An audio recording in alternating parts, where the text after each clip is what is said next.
বাংলাদেশ খুব হাওয়াতে উঠছিল, নিজেকে বড় একটা হনু মনে করেছিল। এখন ভারত তার ডানা কেটে দিয়েছে।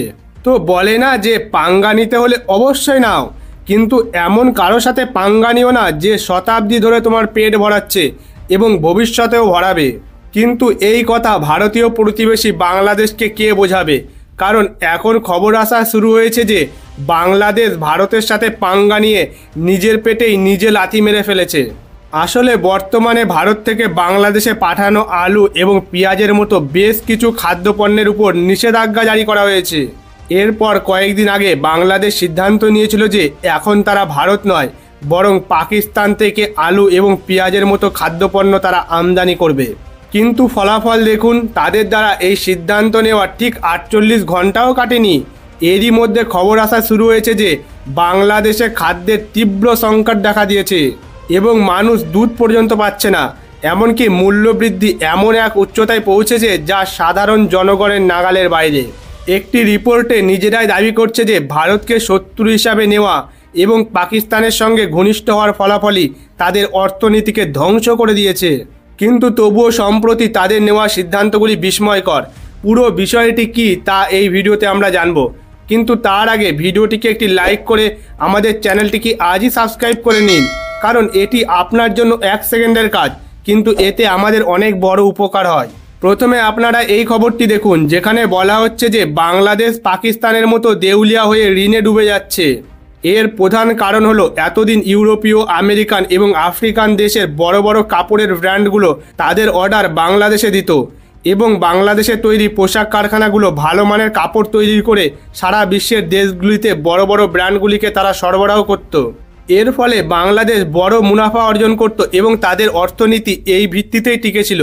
কিন্তু এই বিষয়টি আপনারা সবাই জানেন যে সম্প্রতি কয়েক মাস ধরে ধীরে ধীরে বিদেশের বড় বড় ব্র্যান্ডগুলো ভারতের দিকে সরে যেতে শুরু করেছে, যার ফলে বাংলাদেশ এখন পুরোপুরি ঋণের মধ্যে ডুবে যাচ্ছে। তাদের অবস্থা পাকিস্তানের মতোই হয়ে যাচ্ছে। যদি পাকিস্তানের কথা বলা হয় তাহলে পাকিস্তান তো একটা নিজস্ব দেশ, কিন্তু এর বেশিরভাগ নিয়ন্ত্রণ চীনের হাতে রয়েছে। কারণ পাকিস্তান চীনের ঋণের মধ্যে ডুবে আছে, তাই চীন তাদের নিজের আঙুলের উপর পাকিস্তানকে নাচায়। আপনার জেনে অবাক লাগবে যে বাংলাদেশের গার্মেন্ট ইন্ডাস্ট্রি শুধুমাত্র পোশাক রপ্তানি করেই দেশের 80% রাজস্ব নিয়ে আসতো। কিন্তু সম্প্রতি বাংলাদেশের অস্থিরতার মধ্যে বিদেশি ব্র্যান্ডগুলোর নিরাপত্তার ঝুঁকি দেওয়ার কারণে তারা ভারতের দিকে সরে যেতে শুরু করেছে। প্রধানত বিদেশি ব্র্যান্ডগুলো ভারতের সুরাটের মতো শহরে চলমান গার্মেন্ট ফ্যাক্টরিগুলিতে অর্ডার দিচ্ছে। এমনকি ভারতের গুজরাট, তামিলনাড়ু এবং উত্তরপ্রদেশের নয়ডা শহর পর্যন্ত বিদেশি বড় বড় পোশাক ব্র্যান্ডগুলোর অর্ডার পাওয়ার গতি আকাশ ছোঁয়া হয়েছে।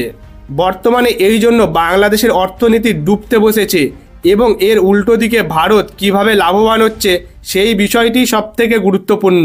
তবে এই ঘটনাগুলো থেকে অনুমান করা যায় যে বাংলাদেশের অর্থনীতিতে কত বড় ধাক্কা লেগেছে। তবে গত সপ্তাহের মধ্যে এমন একটি ঘটনা ঘটেছে যার ফলাফল আজ দৃশ্যমান।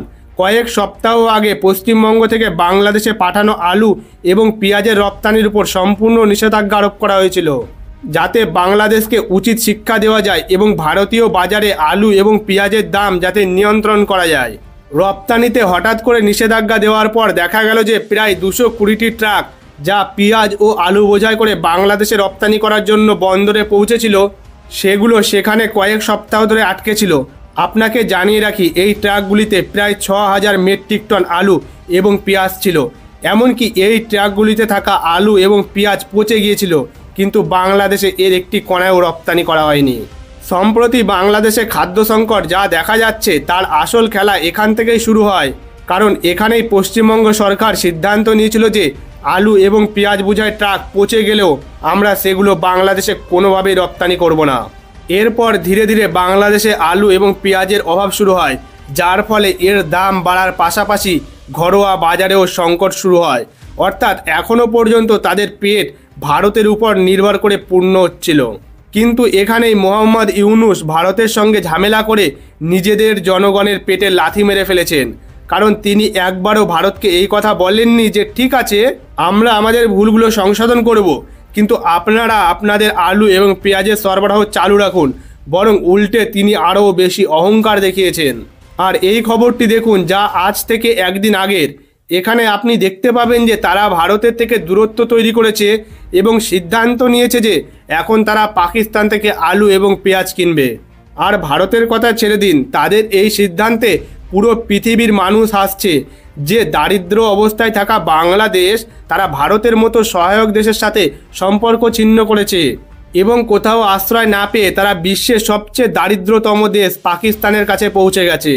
এমনকি সাম্প্রতিক খবরে যখন আমরা অনুসন্ধান করলাম, তখন জানা গেল যে পাকিস্তানের বাজারগুলোতেই আলু এবং পেঁয়াজের দাম নিয়ন্ত্রণ করা যাচ্ছে না। নিজেদের অভ্যন্তরীণ চাহিদা মেটানোর জন্য পাকিস্তান সম্প্রতি আফগানিস্তানের মতো দেশগুলি থেকে আলু এবং পেঁয়াজ আমদানি করছে।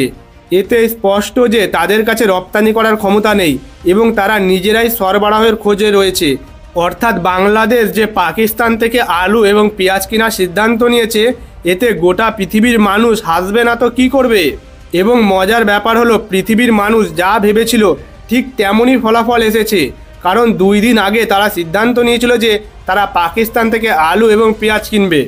আর এই সিদ্ধান্তের 48 ঘন্টার মধ্যে এই খবর আসা শুরু হয়ে গেছে যে বাংলাদেশে খাদ্যের ব্যাপক সংকট দেখা দিয়েছে এবং তাদের কাছে দুধ পর্যন্ত নেই।